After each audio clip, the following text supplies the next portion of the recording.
Yo, yo, yo. Welcome to NS9 Live. I'm your host, Anthony DiNardo. With me, we have Ty Ty in the house. Ty Ty, how you doing, my guy? Let me tell you something here, Donardo. I just happened to, you know what? It's been a long week. I think we can both agree. The Pirates have been playing great ball. I'm busy at work. I'm sure you're busy at work. It's September, Yes. Q3 now. Is what it is. I've seen this over the last couple days. The Bohemian Rhapsody flash mob in Paris. Have you seen it yet? Have you seen this yet? I have not.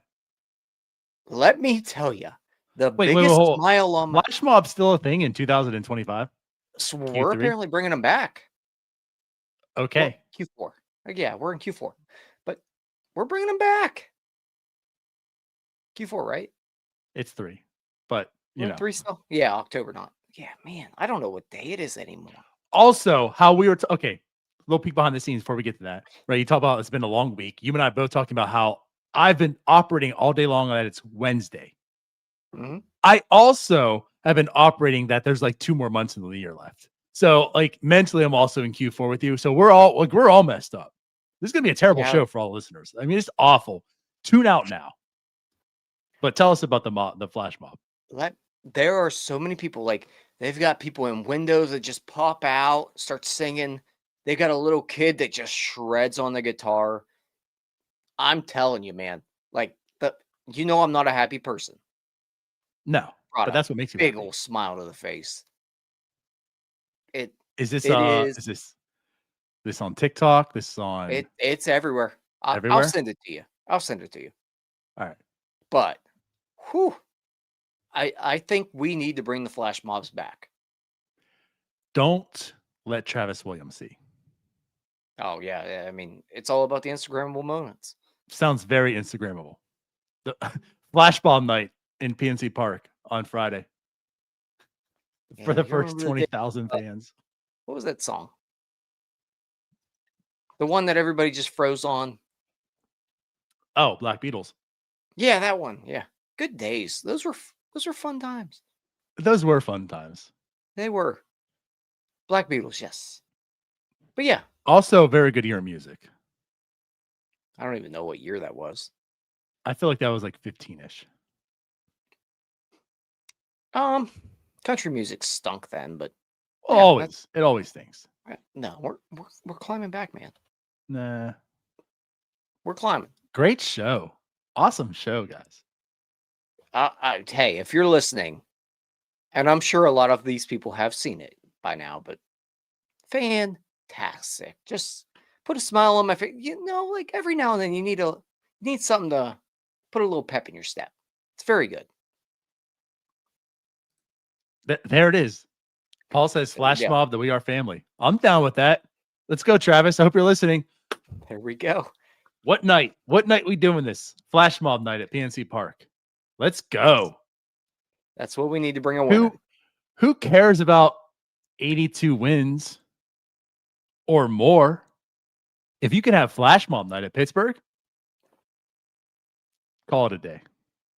Well, I'll tell you who cares. The person that's 32 next week and has seen 4 winning seasons. I would like to see a winning season again before I die.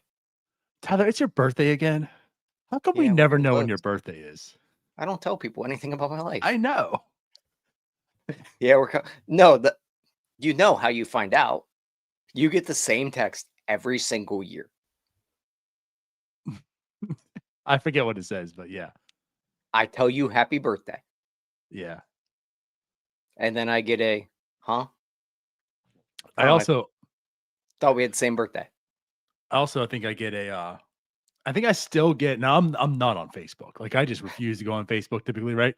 But I still think I get like an alert that like your fake Wagner to Kutch Facebook profile when you're doing the live days still alerts me like it's your birthday.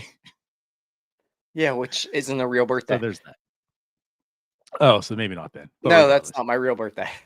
Oh. I don't even know what it is on there. Then there you go. So I definitely don't know. I don't know when next week is your birthday. Next Saturday. What date is your birthday? Next Saturday. What date? You can do the math from there. I don't want to do math. I don't know what date today. Oh, September 20th. Good Lord. The 20th. Okay. So you're between my brother and my father, 18th and 28th. So there's that. You're going So I to should get be it, able to narrow down at least a week from now on. but you're going to get the text of happy birthday. And I then know, but normally let's you let's do stay text up. me and just happy birthday, Tyler, because we've done this song and dance about 8 years now, Yeah. God, it's also been 8 years now. at least. Wow. Great show though. Great show, guys. But no, for real, we man, I'm in off-season mode. I guess a little peek behind the curtains. I mean, it's still the season. Like I still enjoy the season, but like my mind also again why I think it's probably 2 months left of the year. You know, my mind's just like, what are we doing for the off season? What do we got going on? How are we maneuvering for 2026? So, you know, with that said though, like how much more do we have to really talk about this season that we haven't talked about already? So that's what makes like these shows at the end of this year, I feel challenging for us, right? You know, talk like, can we talk about this? Well, we said it 38,000 times. Should we talk about that? Well, we've said that 29,000 times. So let's talk about the other thing that we've only said 47,000 times. We'll start there. That's the title of the show, right? Is Ben back? Noah Hiles had his mailbag um, article slash video. I guess you can say he's back online, feeling a little bit healthy these days. So one of the questions too, like, you know, we've been kind of asking also, like, is Ben going to be back next year? You know, I think we've been teetering. You know, we had this debate. You saying like, you know, you kind of don't want to see the Pirates win because that might give Ben a chance to come back next year. Mhm. But it's like, you know, my argument too is more or less like, I mean, that answer should be done. You know, like these last few weeks shouldn't matter in the grand scheme of things. Is Ben Cherington coming back? I'm not going to put anything past this organization, anything past Bob Nutting or whatever, but my mind has basically been going, Ben's not going to be here. Like, there's just no way, like, I'm not operating that Ben would back. But Noah Hiles had to open his mouth, had to get the keyboard going, and more or less just said, like, I mean, he hasn't heard anything. Like, he's still operating. He would be shocked more or less if Ben is fired. Seems like he's operating as if Ben will be back next year. So, Ty, the famous Ty quote, what are we doing here? What are we doing here, man? And like, so I understand your thought process here of you're operating under the thoughts that Ben Cherington will not be back next year. And that should be everybody's thought process. Like that should be Bob Nutting's thought process. That should be organizationally, honestly, though, like he should be gone by now. But if you're really like in that position, you should already be thinking this guy will not be back next year. The problem is that they don't operate like that. So, unfortunately, people like myself have to not even root, but just like not feel so sad when they lose some games here in September.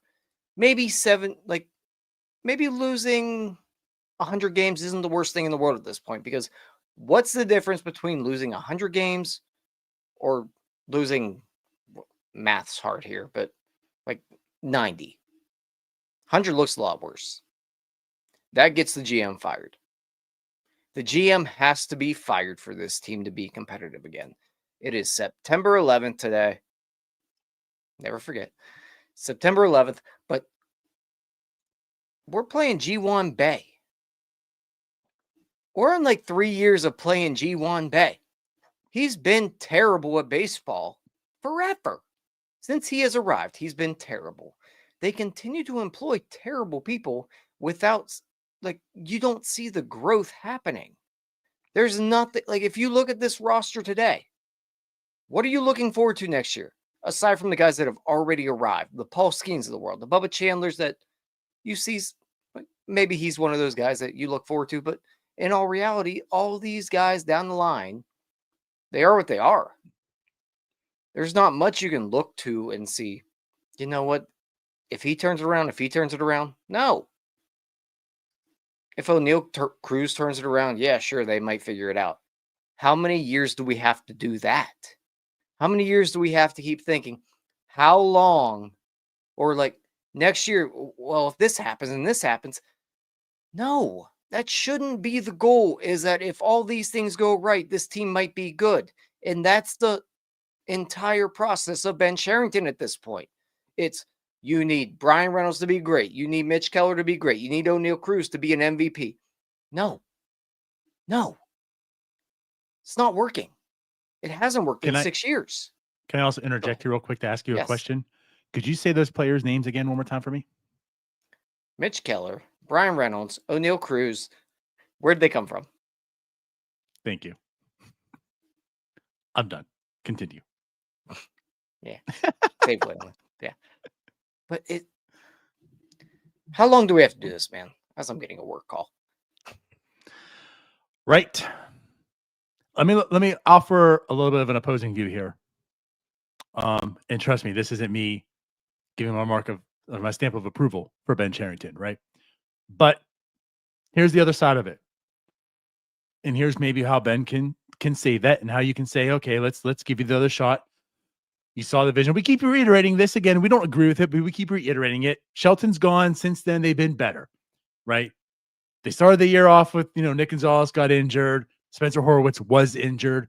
Since then, Nick Gonzalez has basically been Nick Gonzalez. Like, I haven't seen much of an improvement overall from last year. Like, he didn't take that next step. I'm not saying that's bad. I mean, like, this Nick Gonzalez is fine if there's a supporting cast around him.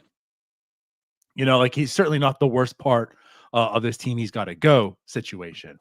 Spencer Horwitz he's shown me something, honestly, like, I'm a believer in the sense of like what he is. I don't think this guy's going to hit a ton of home runs. I don't think he's a savior, but I came this offseason wondering, is this even legit? I mean, this super small sample size he has in MLB was good, but it's small. He's a late developing player. I mean, he made the majors at age 26, I think it was, right? With 420 some plate appearances. Like there wasn't a whole lot of trust in Spencer Horwitz, and he came out pretty weak. And, you still have those questions, but honestly, the more you watch him playing and the sample size keeps getting larger, he seems like he's an above average offensive player. At least there's that. What the ceiling is for him, I don't know.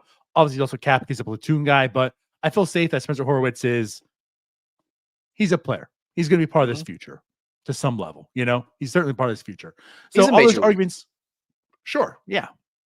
And not even just a Pirates major leaguer. Like, I think he's a major leaguer. Yeah. So like Ben Cherington can ultimately say that. Tommy Pham turns things around. Again, you can have the supporting cast. I think the biggest thing though is the pitching. This was, right now, as far as the ERA goes, starting pitcher, it's number 5 in baseball. The only teams with a better ERA as far as starters go, the Yankees, the Brewers, the Phillies, and the Rangers. That's it. Now, I know it's heavily skewed because Paul Skeens has like a 192 ERA right now.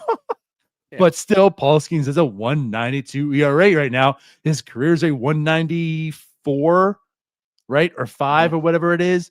Also, like, it's not like this super fluke this year. I mean, this is Paul Skeens. So you can envision this will be next year and the year after and the year after. Like, that's not going away. Mitch Keller's had a fine season. You also did this without Jared Jones. He'll be back next year. Maybe getting a full year of Ashcraft in there. Like there's a lot of positives. It's a number 5 rotation now. And what I think I'm alluding to is you can also envision this probably getting better, right? Like, people should be coming into the zone, right? Like, we talk about Ashcraft, like, he'll have this under him. He comes in next year a full-time starter. Like, think about how awful Heaney's numbers were. That should be replaced by these players. So, like, could it be top 3 in baseball? Like, there's that side. Like, hey, I did this. Again, though, I just don't think it's enough. Like, I don't trust that he can do everything else around what he's built. Like, he's just shown that he's at best a 76-win GM. Like, that's what he can accomplish. Even like this, again, like all this excuses we talked about with this team, since the firing of Shelton, most of those excuses were gone. Horwitz came back shortly after. Gonzalez came back shortly after. There's still a hovering, like, at best a 500 team. Like if you're trying to say like, hey, when my ducks aligned in a row, this is what we became. What you still became was not a good enough baseball team. So, like, my thing is here too. I appreciate, you can talk the pitching, and Ben, honestly, congratulations. Honestly, congratulations. You did a fine job on this pitching, but you can't just win off of one dimension. It's time to bring in someone else to take what you started and finish the mission. You just talked about the Ducks being in a row, and that's my major problem here is that everything has to go right for this team to be good. And yes, he deserves a good bit of credit for this pitching staff that's been developed. You know, that there are some legitimate arms here, and they are, like you said, they're top 5 in baseball right now. Can they get to top 3? Probably. Like, they could be the best pitching staff in baseball. They could be number 1. Like that is the realm of possibility. Very easily. Sure. Like there are dudes here. The dudes are here right now, and they're 19 games under 500 because that guy has acquired the worst hitters known to man. He acquired 9 of me, basically, who, yes, could take Kyle Hendrick deep, but true, not many other people. So, but you have 64 wins right now. You're 19 games under 500. It's not working. This is not working. You sit it there, like, and we see it throughout all the other sports where, you know, you bring in someone for the rebuild and they do some things well, but that's not the person to get you to the finish line. Same thing that we talked about with Derek Shelton as well.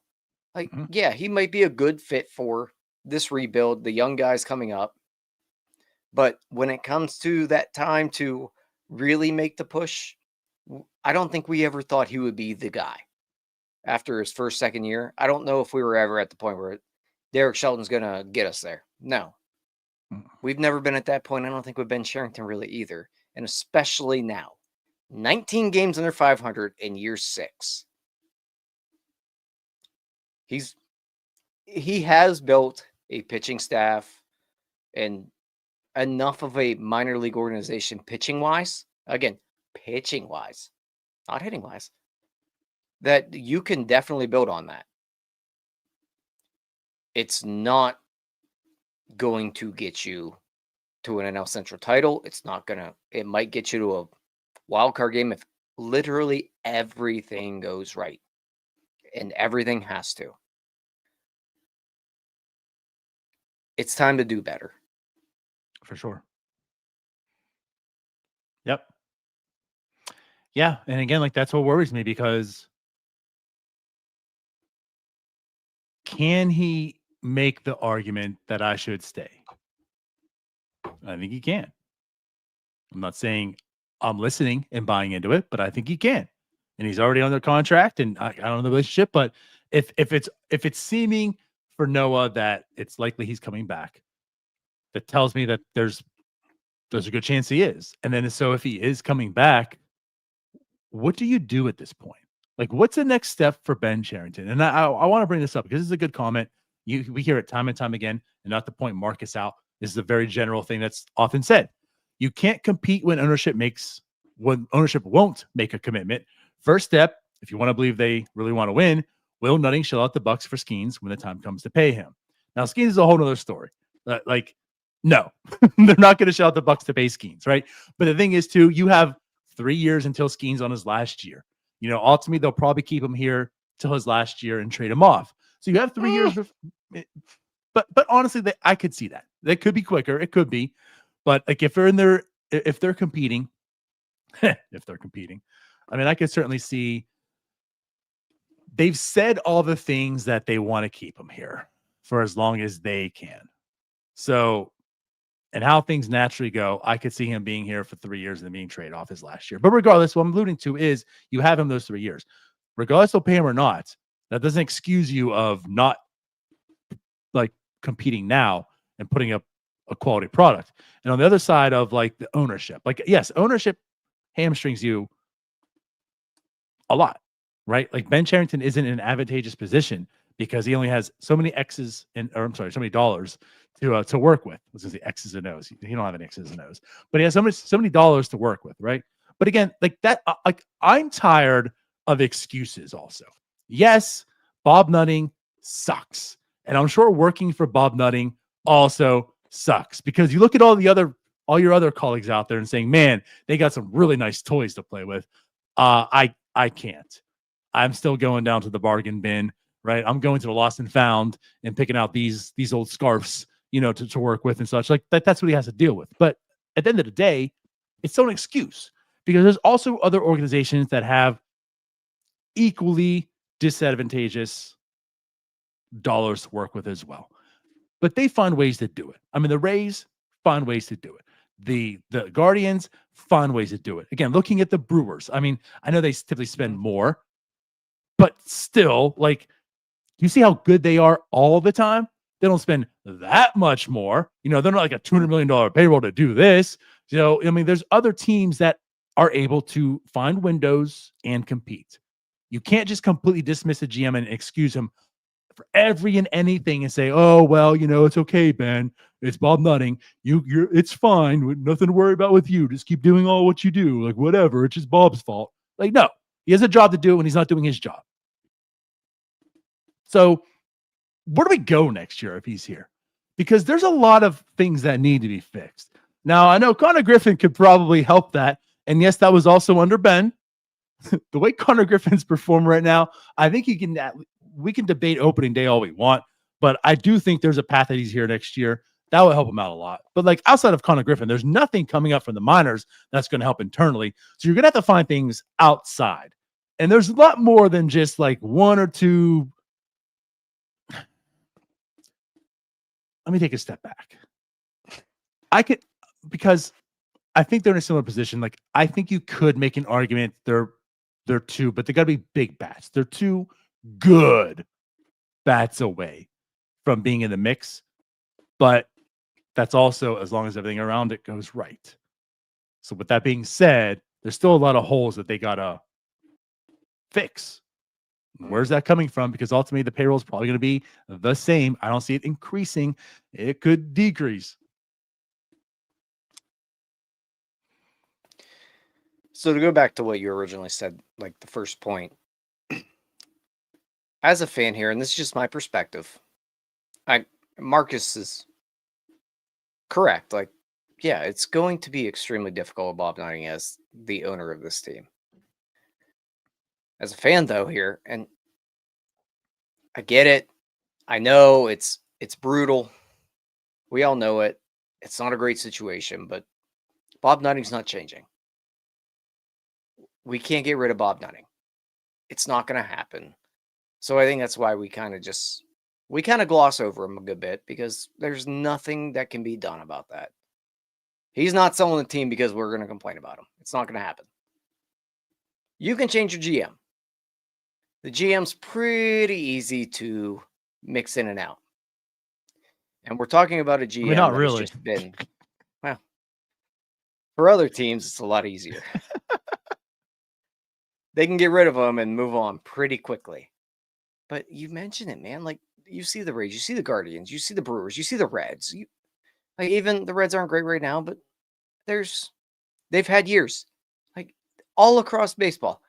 There aren't teams that have 28 losing seasons in 32 years. There aren't teams as bad as the Pirates for as long as they have been. Right. It's poor hiring. For a while, it was very just terrible at everything. Like, until Nutting took over, really, it was just kind of a mess. And not to say it's not a mess right now, but there at least seems to be somewhat of a plan right now, I think. It's just that the guy doing the plan is bad. He's not good at what he does. He thinks it's Q4. He thinks it's Wednesday.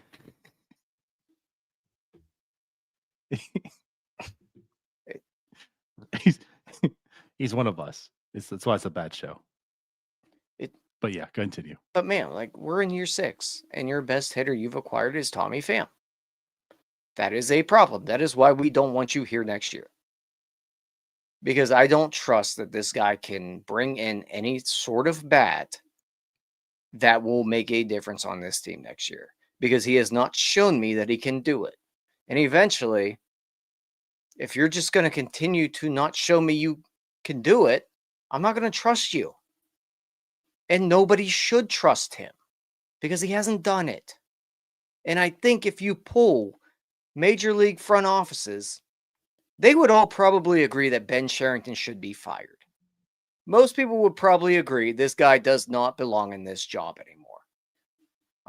There's going to be the, fun, like old boys club, like protecting your guys. But if you ask them off the record, I would venture to guess most people don't think this guy deserves to keep his job, except for one human being, Bob Nutting. Well, and ultimately, this ties in both of those scenarios. The situation I'm going to bring up here. I mean, going back to the Buster Olney thing on ESPN from the other day. A quote we had on the quote card from a rival MLB official. He says, "When is the owner going to spend more money? He's probably too cheap to fire Ben if he wanted to make a change." I mean, that tells me two things. You're probably not saying that if you think Ben should be there. So again, Right. like a rivaling, exec or whoever, some type of official in MLB is saying like Ben probably should go, but is Bob cheap, too cheap to do so? And that's what I'm going to bring here too. Like, I don't know. I'm not so sure if Bob even thinks he should be here. It's just, well, I mean, he's under contract. So do I want to eat his contract and get another person here? Or just pray, hey, you know what? You're right. It is a top 5 pitching staff as far as the rotation goes. And maybe Connor can come up and, maybe order just a few bats and maybe something can turn around and it's good enough next year. And then I can fire you, or just move on. Because there's either less of a contract to eat, because I'm not exactly sure the terms, but I think he's still under contract longer than next year. But I don't think anybody regardless, knows. well, Like yeah, a for sure number. I don't think anybody right. knows anything. But regardless, it's just like, I don't even know if Bob truly feels that way. He might feel like, yeah, I could probably let him. I wish maybe there's less money to eat here. I would like to maybe fire him, move on. But yeah, those dollars. Maybe we'll try one more year. Either way. And like, am I crazy to think like next year is almost a breaking point? If they bring him back, but we said that for this year. I know, but next year's like, and the reason I say that I think is because the looming lockout that might happen in 27. Mm-hmm. Baseball's already going to get hammered by fans. Pittsburgh is already we're seeing the chats in here about the attendance, like 19,000 average. It's not good. You're already like at a point of apathy with a lot of Pirates fans. And yeah, they'll probably come back if you compete again, but you got to win them if back. 2026 is bad,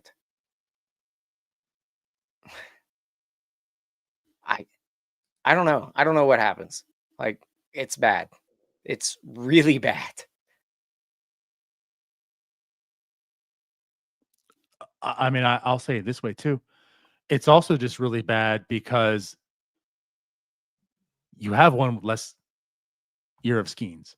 You have, if O'Neal Cruz returns to be the person at least that he's been, hopefully the guy that can take that next step. He's also a free agent coming up soon as well. Like it's also bad because if it's not that year, and if there are problems in 2027, it's cut short, then 28 is like the first really. I mean, then who's left? I mean, Brian Reynolds will be 48 years old, right? Cruz is going to be traded. Paul Skeens, you're probably trading. That's what I'm getting to here. Also, like the 1 year left, if they're competing, right? But like if you're not good, like yeah, you're probably trading Paul Skeens at that point. So again, like that's why that breaking point you're mentioning that next year, because like yeah, if you're still not like at that point, you're bringing a new GM, and GM's like, oh listen, yeah, I can't come in here and make this team a playoff team this year. I need to do some retooling this year, but next year I can. Well, then that next year again, like Cruz is going to be, what I mean? It's like you're making those moves then. And that's why Paul Skeens at that point could be like dangled. So yes, like it's absolutely why it's a breaking point, a breaking point, because this year should have been a breaking point. Yeah. This year's a breaking point for the realistic people, right? The people that actually want to win and do stuff. Next year's the Pirates breaking point for all these reasons. Can you imagine if they bring him back and they are bad again? Because again, I Yeah, don't see a path where this guy figures it out. I just can't.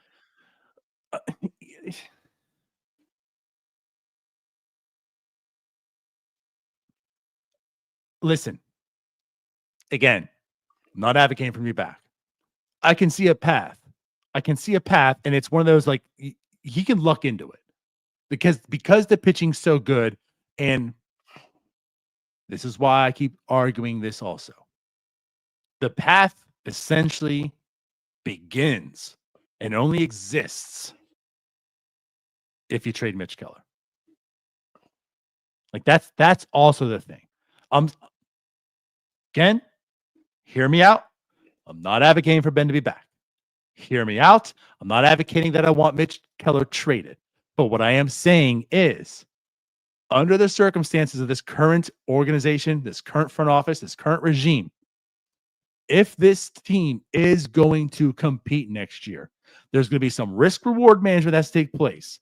And that risk is this rotation without Mitch Keller. And the reward is that frees up $17 million. That enables him to do some things and bring in the bats that are needed, and then things start going right. But that's why I say, like, that's the only way. Like, if they keep Mitch Keller, I don't see them doing it. Like, what bats are you bringing in? What do you trust Ben in doing to improve this offense if he doesn't have that much money to work with by keeping Mitch Keller? So that's my problem there. I don't disagree that it's probably the way you have to go to acquire anything right now. Is you have to trade Mitch Keller, and I'm even talking the trade return. Like, you got to get a bat out of that, and I'm talking a major league bat. I think that does have to happen. My problem is that if this guy is back to do it, it's not going to happen because he can't find them. He can't trade for them. He can't sign them. I don't want him making that trade. If you bring in another GM, they're probably also going to agree Mitch Keller needs to be traded because there's too much depth there to really hang on to a 4 ERA guy. And I know he eats innings, and he's a lot better than Pirates fans give him credit for. A lot better. And I'd love to have Mitch Keller around forever. I would. Situationally, though, it's just not going to happen. Like, they can't get better with him still being here, I don't think. But I don't trust the guy that's the current GM to make that trade. We saw what he did with David Bednar. We saw your reaction. Do you want him making the Mitch Keller trade? I sure as hell don't. No. But he has to. Like, he's the one that's here. And again, this team has no path if they don't. Like, I don't want to. But there's not, like, I'm not given another option. I don't have the option of, you know what? Ben's coming back, as Bob said so. But Ben, remove yourself for this one deal and let Dave Dombrowski make this one for you. You know, like that doesn't exist. So no, like, ultimately, I don't want Ben here, and I don't want Ben making that trade, but I don't have any other option. And regardless, the only path I can see where Ben has a successful 2026 is if he trades Mitch Keller, regardless. Do you know what? If Ben Cherington is back next year, I do not want Mitch Keller traded because I don't want him making that trade. I will wait one more year and have another GM do it. Well, that's my thought process at this point because he's getting fired after next year. Tyler. He is getting fired after next year because they're not going to be good. If he's the GM, they will not be good. I haven't seen otherwise. I haven't seen him do it otherwise. He has a World Series and that's it. Maybe the next year will be his one World Series for the Pirates. Maybe next year will be that 1 year in Boston. I mean, he's done it once. We just need one. He's a nice enough guy, I'm sure, but just so bad at his job. Just so bad. He's a loser. Plain and simple. He is a loser. The guy's celebrating #1 draft picks. He's a loser. Loser. You're all a bunch of losers. He is. Plain and simple. Loser. Yeah. So Ben's back. I mean, is that how we should operate? Like, I just feel like you keep hearing it. I mean, Noah's been saying that since the beginning. I mean, we had him on in April, I feel like that show. And he was just like, honestly, I mean, he's probably gonna be back. And we had him on again, and it was like, he's probably gonna be back. And now he's talking now in the middle of September, and it's like, he's probably gonna be back. Like, when does it register that, you know what, maybe he's probably gonna be back? Like, I need to stop operating that he's gonna be back. That's how I need to start operating as. He's gonna be back. I gotta get this out of my head that he's not. And just assume that the right thing's gonna happen. He's gonna be back. He will be back. That's how we need to move forward. So I guess with him being back and moving forward under that, I guess we also should assume, and us that this is a bad thing. We can debate that, but I guess we also should assume that Don Kelly will be back. Right? I would think so. If Ben is back, I think Don Kelly's back. And I think there's a chance even if Ben is not back, that Don Kelly's back. I don't know about you, but I don't really have an emotion either way about that. I don't know that I've really seen Don Kelly really get to, I don't know, flex it around a little bit. And we haven't, this offense is just so bad. Like, his options are so bad. I think Don Kelly's done well, at least as the season's gone on. I think he has gotten better as a manager. I like a lot of the moves he's made. There's not much I've really pounded the table on and been like, man, Don really just screwed this game up. I haven't gotten there the way I did with Shelton, where with Shelton, it felt like not every game was as important as other ones. Especially in his first 100 games. I mean, they were bad. For sure. And that's really where my Derek Shelton dislike started, was that it felt like a guy that was trying to lose baseball games, and I don't want my manager to coach like that. Mm-hmm. I haven't felt that way with Don Kelly, nor have I felt like he's really, I haven't felt like he's mailed anything in at all, or like done anything to jeopardize a game. Or I've liked the bullpen usage a good bit. I've liked his lineups enough. Like, there are things you can definitely argue with. Maybe he likes bunting a little bit too much, but all things considered, I'm just okay either way with Don Kelly. He's been fine enough. I'm with you on that. He's well respected. Well respected. Yeah. And honestly, he's a guy with great mentors. Like, comes from a great tree, well respected. There's nothing I like totally love or totally hate. You know, like you said, like, I'm kind of in the middle. That's probably where you want to be with a manager. You know, like, the manager is the manager. Like, the players ultimately win. Managers do have some say so, Neil. Okay. They have a part in the game still in X's and O's and W's and L's. But ultimately, I think what I've noticed more with him there, and this is the thing I've talked most about Shelton. Like, when it came to Shelton, and my way of managers is they're always going to be the dumbest person on the field. Right? You're always going to complain about the manager. You're always going to crucify them and criticize them and like, what the hell are they doing? You're such an idiot. Get out of here. Right? Because whatever they do, if it turns out bad, turns out to be the wrong decision afterwards. Right? We have hindsight. We can say that was just stupid.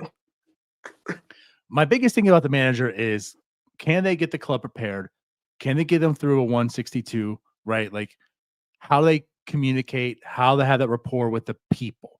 Right? Are they people persons? And I don't mean that as like, hey, I want to be your best friend. I mean that like, you will respect me. We're going to get along. You guys will rally around me. You know, like we're going to go out there. We're going to be a team.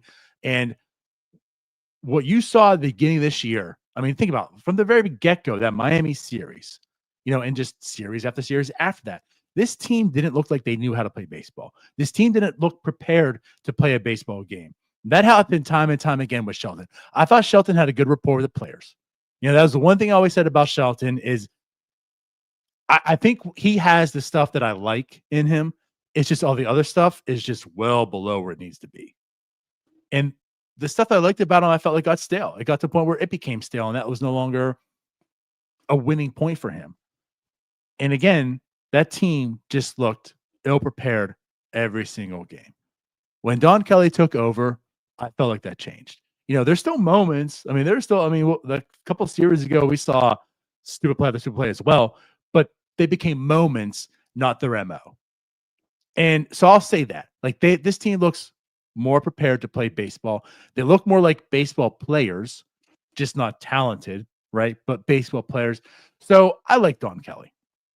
But what I'll say is I wouldn't be opposed for moving on because he's still been here. I still am not opposed to him having a fresh voice. Some guy coming from the outside, coming into this, and like the Clint Hurdle, right? Some guy coming in and saying, "You guys suck," and we're not having that anymore. Like, this is why I'm here now. We're gonna change, and they're gonna change it. Like Don, he's been too close to the team to really do that. And I think I think they love him. I think there's a great relationship, a good rapport there. But I wouldn't be opposed to moving on to have that other voice. And I also think it'd be fair to Don because Don can be that person for a number of other clubs as well. Because I think he can be a good manager. I think he could exceed. Yeah, and maybe not here, but maybe somewhere else that needs that voice. He can be that for them and really take off there. But think back about what Alex said, where I think whenever they hired Don Kelly, Alex said something along the lines of, he does think Don Kelly will be a good manager. It just might not happen here. And I feel like that rings true pretty well right now. He's 4-ish games under 500 as a manager with the Pirates, which, yeah, it's better than it was, but it's still not good. And that's with all the ducks in a row. Right. 4 games under 500. You come back and do that again next year. It's terrible. You're fired. Yeah. You can't have that. And that's not on Don Kelly, really. This offense is just putrid. But under Don Kelly also, it's a fair point. Under Don Kelly, O'Neal Cruz has just absolutely tanked. Yeah. Been terrible. This also isn't me passing the blame on a Don Kelly. But what I'm alluding to is so that's a guy you need, but to your point, that's a guy you need to get through to. If you look at this roster, I'm not saying to hire a guy that can get through to O'Neal Cruz and figure it out, but you do need a manager that can get through to that guy and have him be just not even a little more. He needs to be significantly better than he has been. Mm-hmm. He's been putrid. I don't know who that guy is.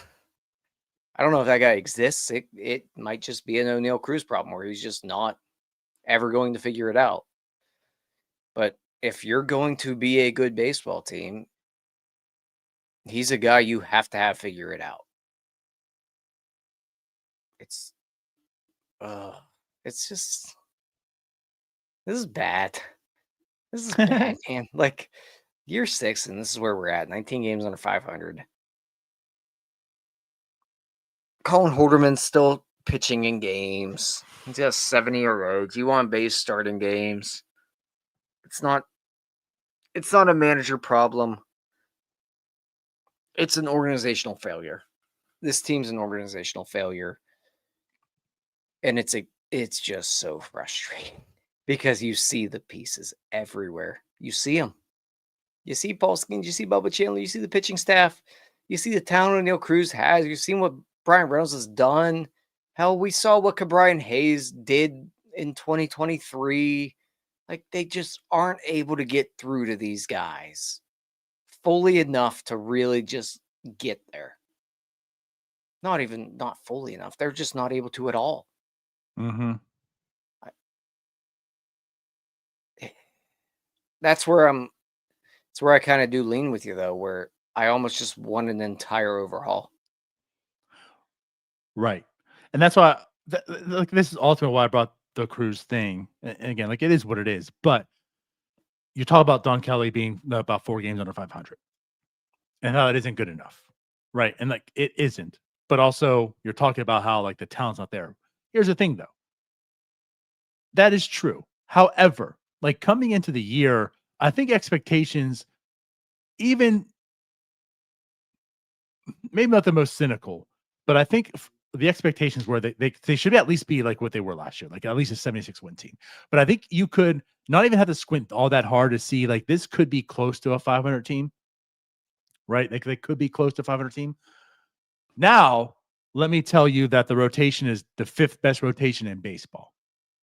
You know, like if you knew that coming into the year that this would be the 5th best rotation in baseball, would you not say to yourself and think like, you know what, I can see a situation with this team as a 500 team.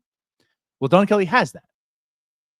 Like that's what I'm alluding to. You know, Don Kelly has that, and he's still 4 games under 500. So like again, like that's where I'm coming from here with the like, and I'm not dumping this on Don Kelly, but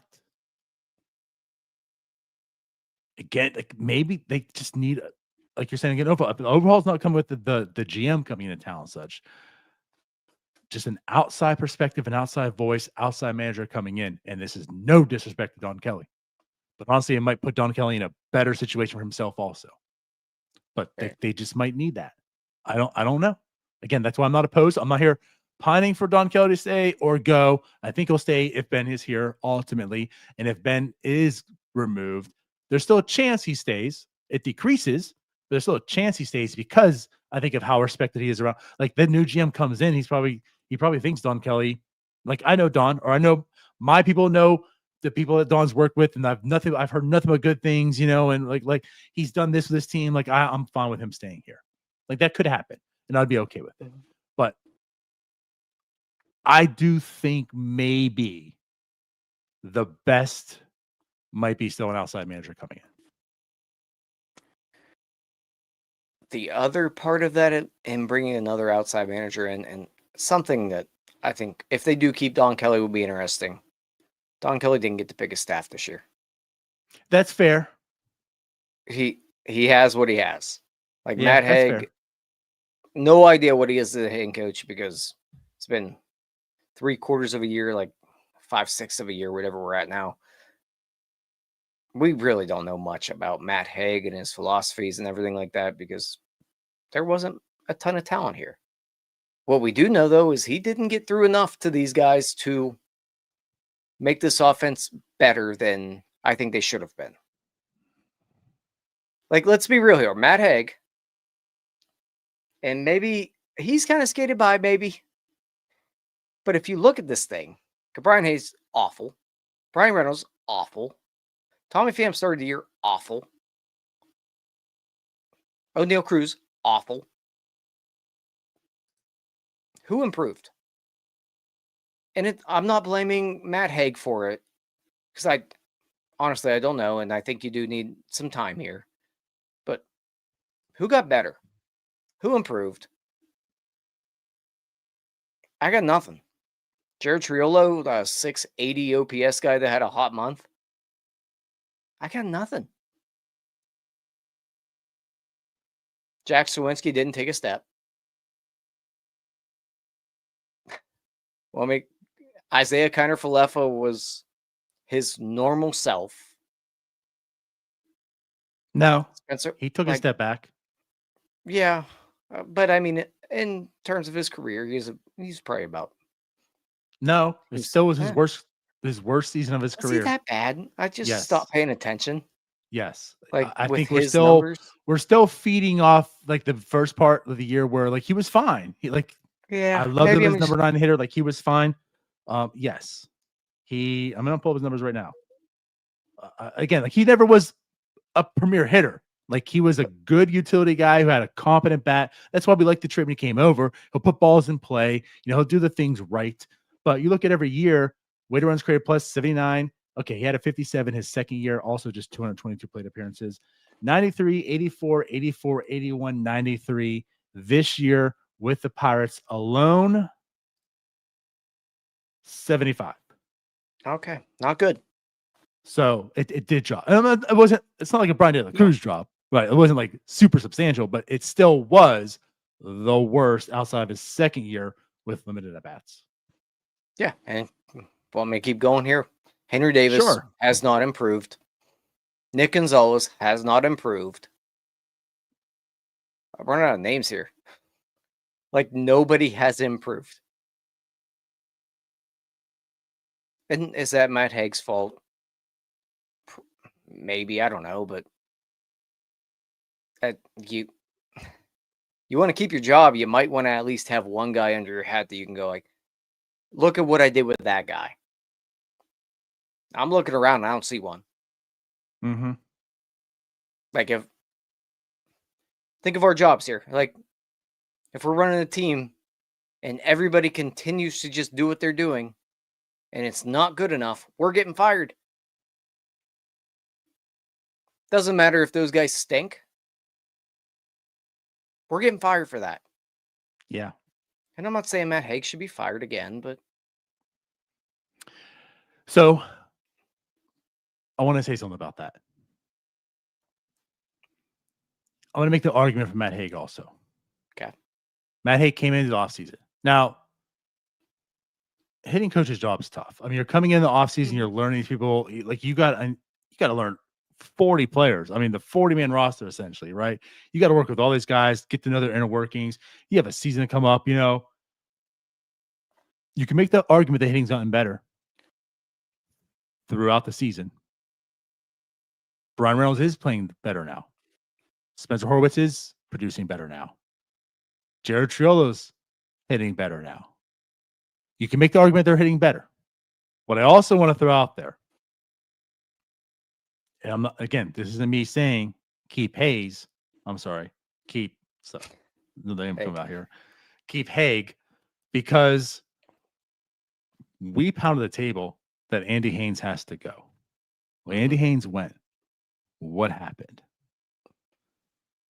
Maybe this is the situation that like no hitting coach can accomplish this. So that's also where I'm coming from. This isn't also just like, hey, Haig's fine.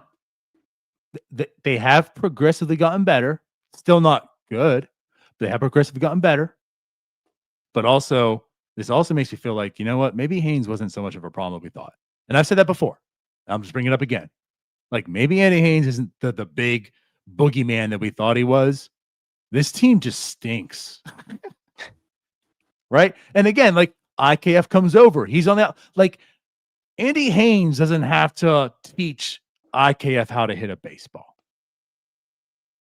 Brian De La Cruz came to the Miami organization. Now, Brian De La Cruz had his warts. You know, I didn't love the trade regardless. But the minute those two stepped onto the Pirates field, they became the worst versions of themselves. And how many times have you seen that happen? Like, is that the hitting coach? Is the hitting coach to say, stop what you're doing, forget everything that you learned, don't ever do that again, and just suck? You know, like, how do people just come over here and instantly just not know how to hit? How do players come up like Henry Davis, knowing how to hit, and then instantly just can't hit? I don't know. So I guess that's what I'm coming from is just like, is this just like a bigger problem than just talking about the hitting coach when you're talking about the hitters? I think it is. This is the second hitting coach now, and this offense is still the second worst in baseball.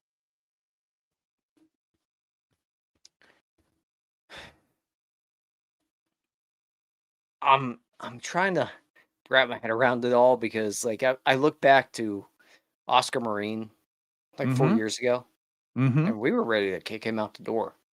I was the leader of that pack. Absolutely. I was Mr. Triage himself. I don't know how to take care of you. Go to Tread. Go to this person. I can't do it. I'm triaging my services. Yes. And here we are. With that being said, though, like, do I think that Oscar Marine has fixed all these guys and made this pitching staff the way it is? Hell no. Mm-hmm.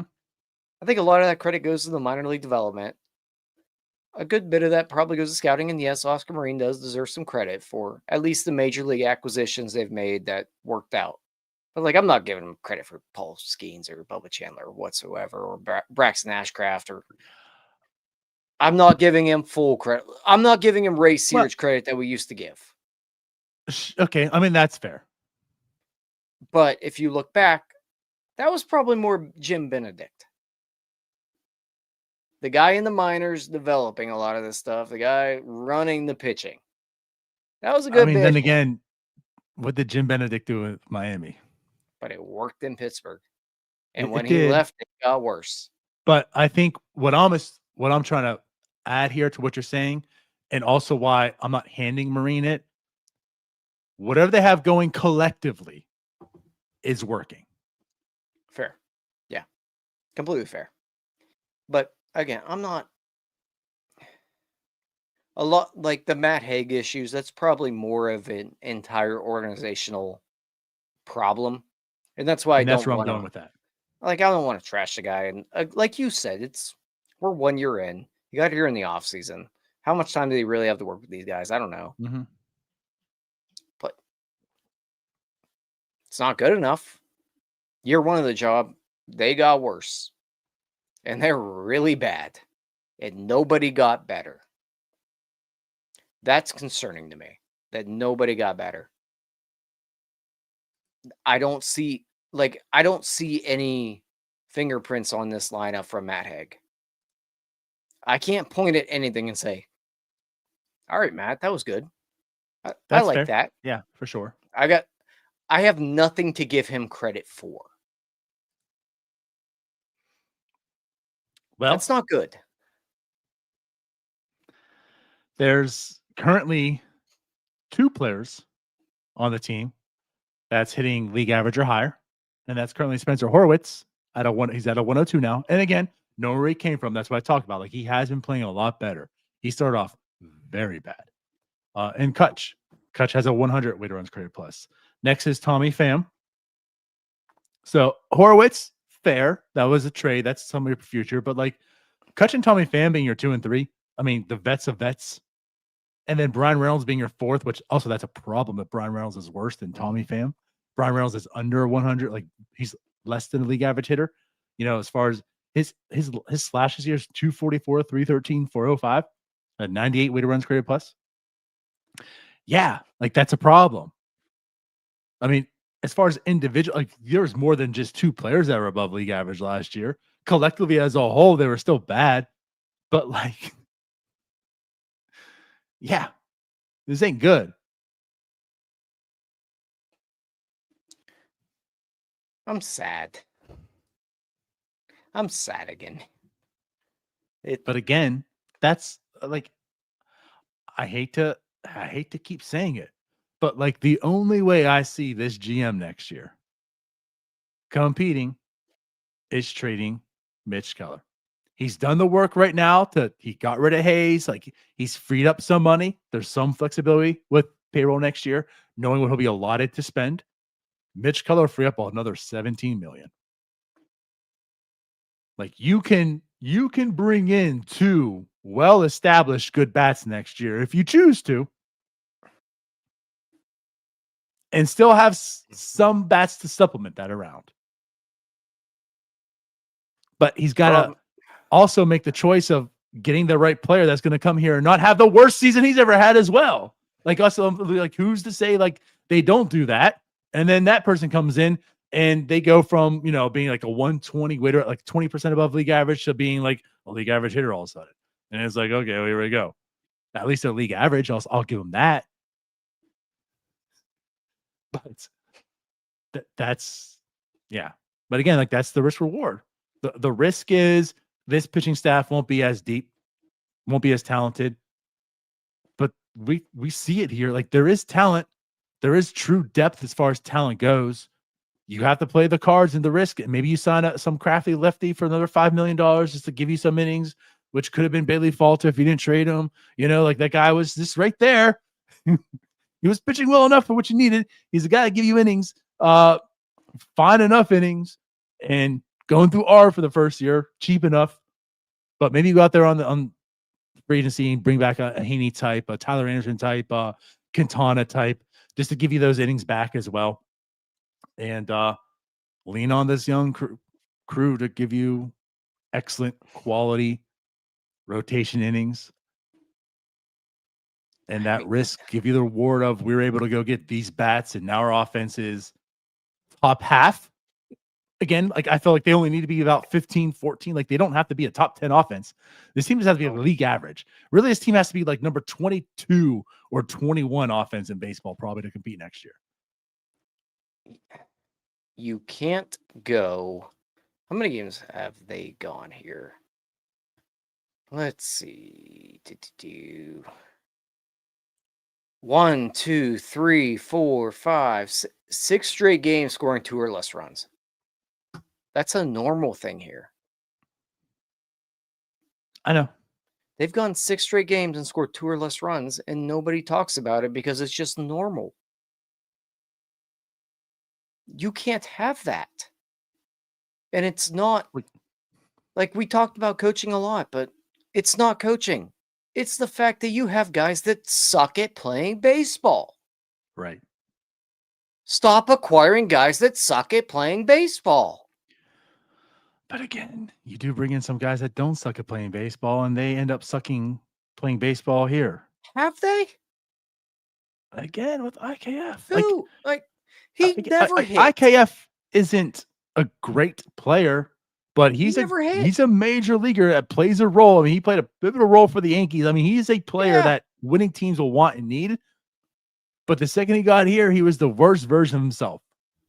Even again, like Brian De La Cruz is at least a league average player. Like it wasn't special, but he's at least been a major leaguer up until the point that he came to the Pirates, and the Pirates literally made him a DFA candidate and like can't play baseball. Yeah, I mean, not the IK or not the IK. The Brian De La Cruz situation is a little bit different, but IKF's case, like they brought him in and just moved him to his worst position on the baseball field. Like, yeah, he sucked because they just diminished all the value we had because they are a stupid organization. They do stupid things, and this is what happens. Also, he's never really been a good hitter. Like, he was maybe 5%. What's his career numbers here? 82 career weighted runs created plus. He was 75 this year with the Pirates. Like, he was around where he is. What they did, though, was that they put him at shortstop where he wasn't good and just killed all his value because they don't know what the hell they're doing. Because they have a GM who acquires IKF was a bad baseball player, but he acquires, in general, bad baseball players. And if he acquires a good one, he just throws them in a spot that they're not great at.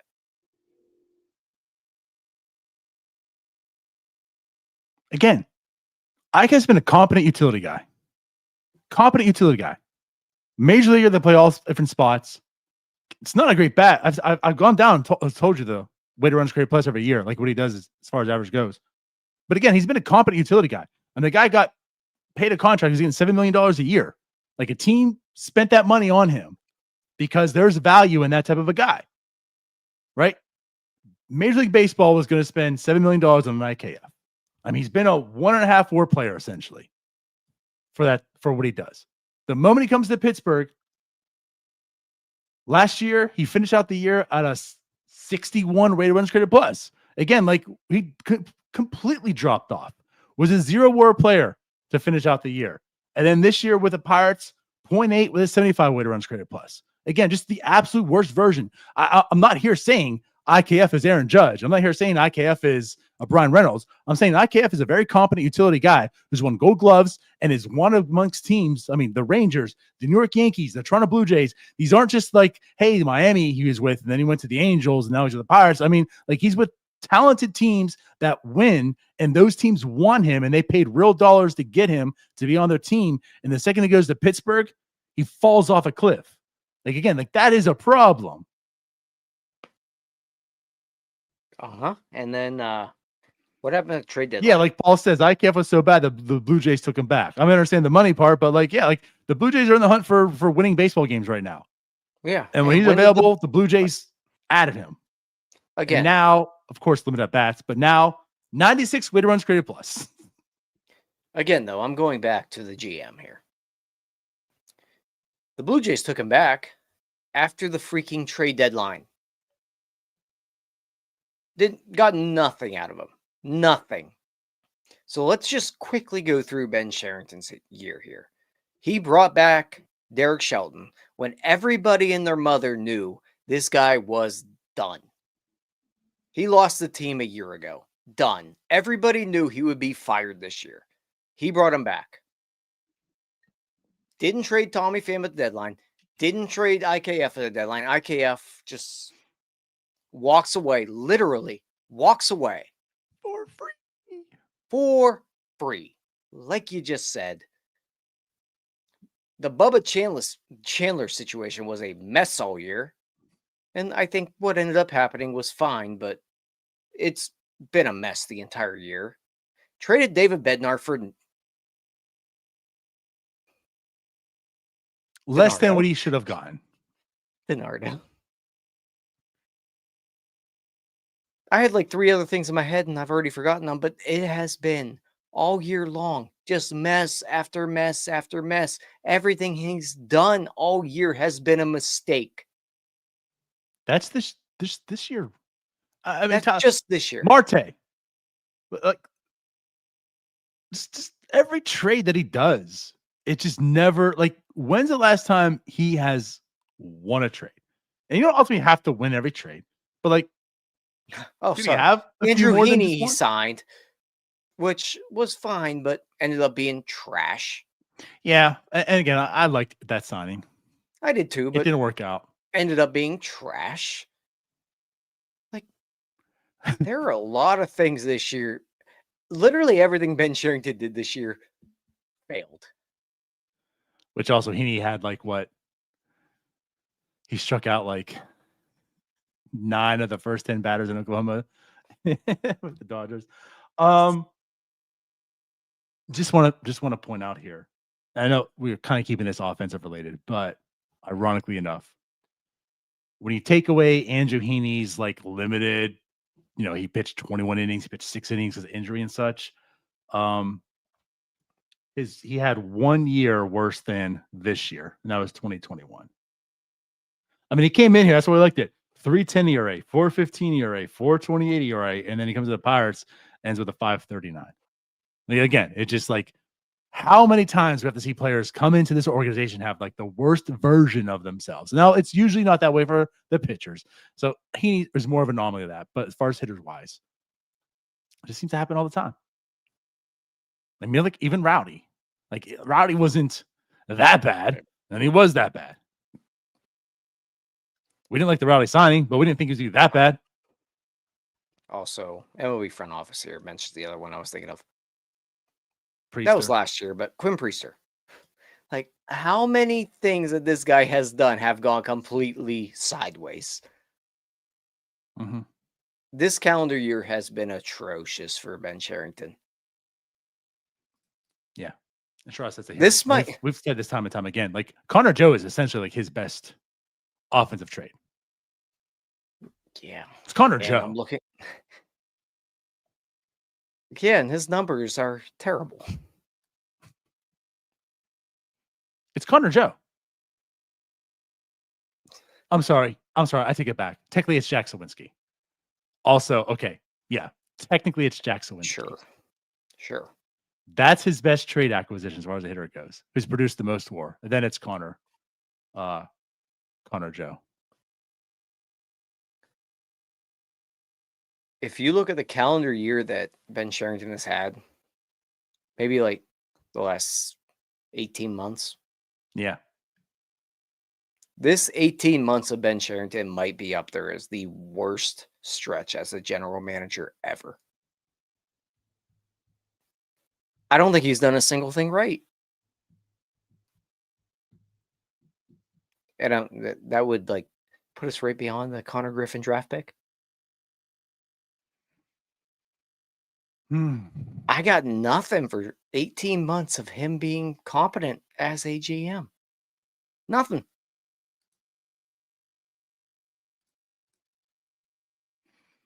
Yeah. Yeah, you're drawing a It's blank not too. good. It's not good. I mean, like I Seth Hernandez might be good. he might. I mean, the drafting has been good. Yeah. Again, in Justin Horowitz, we trust. Exactly. The drafting has been good recent. And again, with Paul Skeens, it's Paul Skeens, right? It worked out. I mean, hey, we were Hey. Dylan Cruz. Yes, Like I get that deserves credit. It does. It still does, but Paul Skeens has shown like he is Paul Skeens. It worked out. That one deserves 100%. I mean, if you know me from my dinner dugout days, you know I loved to crap all over Dave Stewart. He was also very bad, but he didn't get 6 years to F it up. They moved on rather quickly. Yeah, well, But instead anyways, we're 7 years. Yeah. It is what it is. Ben seems like he's coming back. Can I also say something else? Yeah. Can I find this comment now? Because this Mark Cunningham. What are you guys talking about? Cherington has to go. What have I been saying the whole time? What is this selective hearing by people? Like this pisses me off to no end with this society in this day and age of people. That's why I had to preference myself, I swear, every time. How many times I say it? Because of people like Mark right now, Tyler. How many times I say it now? Mind you, this isn't me advocating for Ben to come back, but how many times I say that? What are you guys talking about? He has to go. Yeah, that's what we've been saying, Mark. Listen.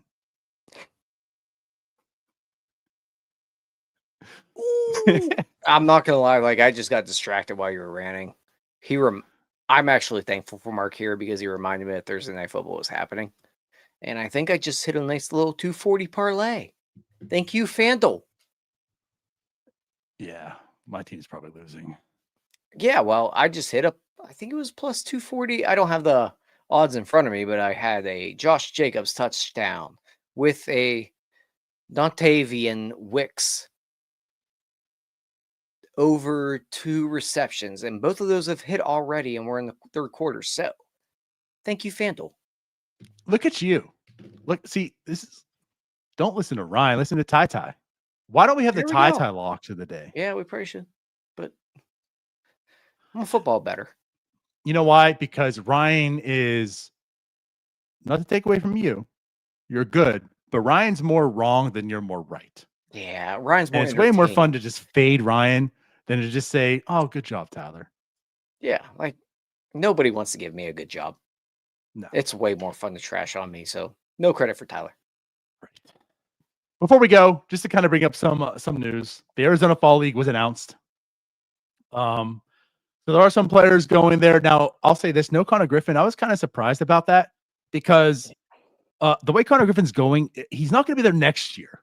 So this is like his one chance. And this is also like maybe like, hey, let's get you some at bats there because maybe there's a chance that you're going to be playing next year. I don't know. He's not going to be there this year. So it looks like Connor Griffin will never, ever, ever see the Arizona Fall League in his life. If he is there next year, that means things went really, really bad, and that's not good. So I hope he's not there next year. I hope he never sees the Arizona Fall League. But yeah, he is not going to be there. So I just got rid of what I wanted. I was going to name the names. Okay, here we go. So the people that are going, so the pitchers, Derek Diamond, Josh Loshorn, Dominic Parachi, Carlson Reed, Jaden Woods. And as far as hitters go, Tony Blanco Jr., Esmerlin Valdez will be there, and Will Taylor. But I'll say this. I mean, Esmerlin Valdez he's been fun this year. He's been entertaining. I've enjoyed his path to success. And he's continuing. I mean, this guy's gotten hot in AA right now. And Tony Blanco Jr. is just, he's a Statcast darling as well. I'm not sure if it's going to translate, but he's doing things right now that minor leaguers, like major leaguers, just don't do. So some interesting names there. So they'll be there for the Arizona Fall League, Tyler.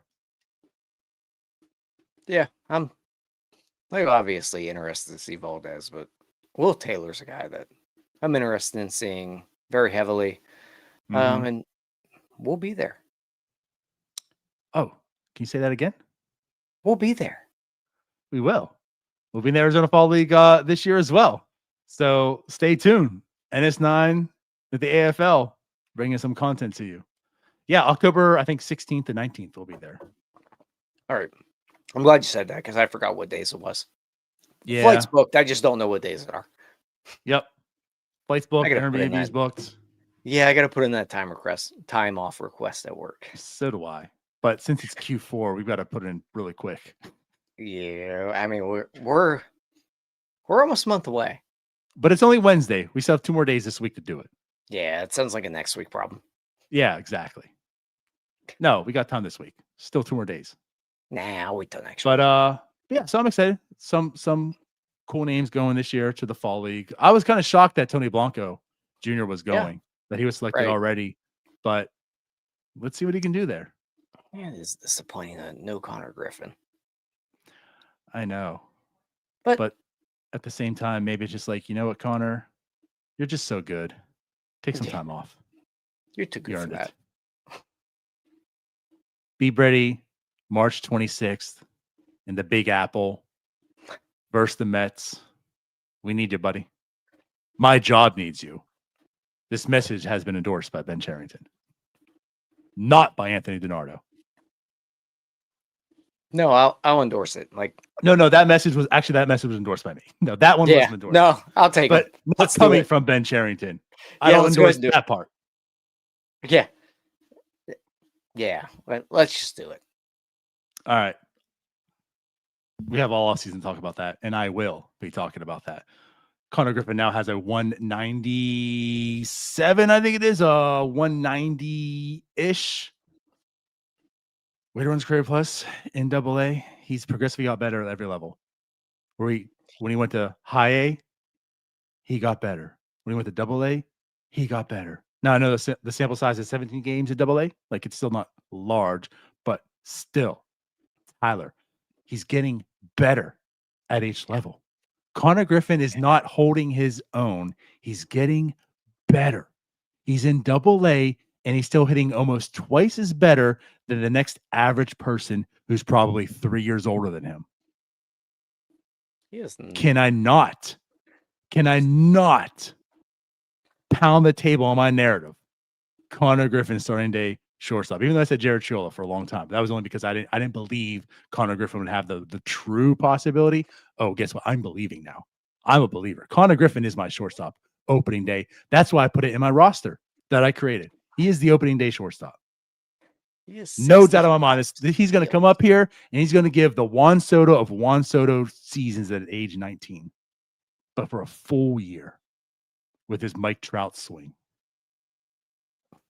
His swing does look significantly better than it did before. Oh, baby. Like watching the videos the last couple of days, I'm like, ooh, okay. I have a good, like I'm doubtful on a lot of guys, but watching the Not swings, you. I'm like, okay. Like there's something there. And naturally, after we just trashed Ben Cherington for an hour and 15 minutes, we're going to give Connor Griffin, the guy he drafted, all the credit. Connor, and it's a 197 weighted runs created plus. This guy has over 1,000 OPS. He is twice the hitter as the average person in AA, and he's 19 years old. 65 steals this year. 65, correct. And this came from a guy from Boston. Steals. When I posted those numbers, which by the way was also wrong because I didn't realize that it's still 11:30 in the morning. Fangraphs didn't upgrade their numbers from yesterday. It was just only at like a 180 something before last night's game. It boosted to 197. But Boston guy, this is a Boston guy. He even said, like, man, his numbers look eerily close to Roman Anthony at age 19, except Anthony didn't steal anywhere near those bases. And again, like what I'm alluding to is Anthony's doing well, and Connor is doing better and stealing well more than the amount of bases that Roman Anthony ever dreamed of. Yeah. Opening day starter at shortstop. Give me a new GM and let's ride, baby. Let's cook.